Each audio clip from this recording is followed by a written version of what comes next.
Salam sigap dan shalom. Renungan kita pada hari ini, Selasa, 7 Februari 2023, berjudul Tuhan bersukacita dalam umat pilihannya. Ayat intinya terdapat di dalam Yesaya 62 ayat 4. Engkau tidak akan disebut lagi yang ditinggalkan suami, dan negerimu tidak akan disebut lagi yang sunyi, tetapi engkau akan dinamai yang berkenan kepadaku, dan negerimu yang bersuami.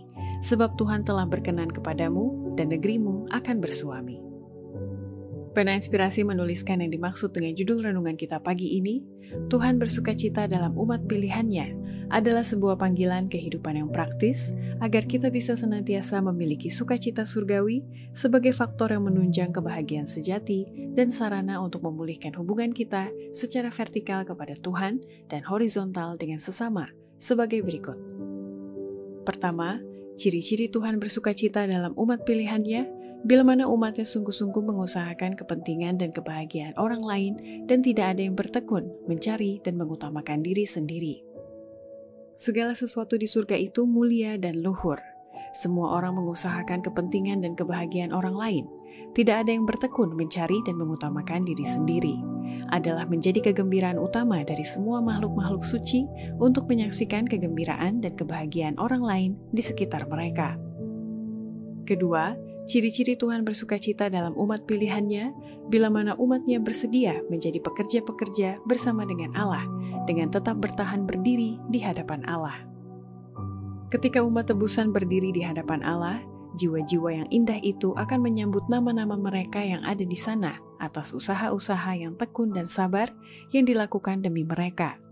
Imbauan dan bujukan yang tekun supaya meluputkan diri ke benteng itu. Demikianlah mereka yang semasa di dunia ini menjadi pekerja-pekerja bersama dengan Allah akan menerima pahala mereka. Ketiga, ciri-ciri Tuhan bersukacita dalam umat pilihannya, bila mana umatnya tidak berspekulasi mengenai rencana-rencananya bagi kita dan tidak mengukur keadaan-keadaan dari kehidupan yang akan datang itu berdasarkan keadaan hidup kita saat ini. Para pekerja Allah tidak boleh menggunakan waktu untuk mereka-reka keadaan-keadaan apa yang akan tetap berlangsung di dunia baru. Adalah suatu praduga untuk mengembangkan perkiraan-perkiraan dan teori-teori tentang perkara-perkara yang Tuhan tidak nyatakan. Ia telah mengadakan segala persiapan demi kebahagiaan kita dalam kehidupan yang akan datang, dan kita jangan berspekulasi mengenai rencana-rencananya bagi kita.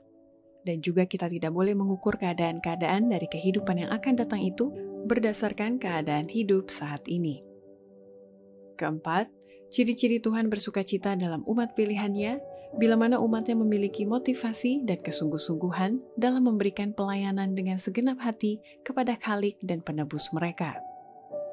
Motivasi yang lebih kuat dan kemampuan-kemampuan yang lebih mantap tidak pernah dapat bermanfaat. Upah perbuatan baik, kenikmatan surga, pergaulan dengan para malaikat, persekutuan dan kasih Allah serta putranya. Meningkatnya dan bertambah luasnya kemampuan kita sepanjang masa kekekalan, bukankah semua ini merupakan rangsangan dan dorongan yang kuat yang mendesak kita untuk memberikan pelayanan dengan segenap hati kepada Khalik dan penebus kita? Demikianlah renungan kita pada hari ini, kiranya Tuhan memberkati kita semua.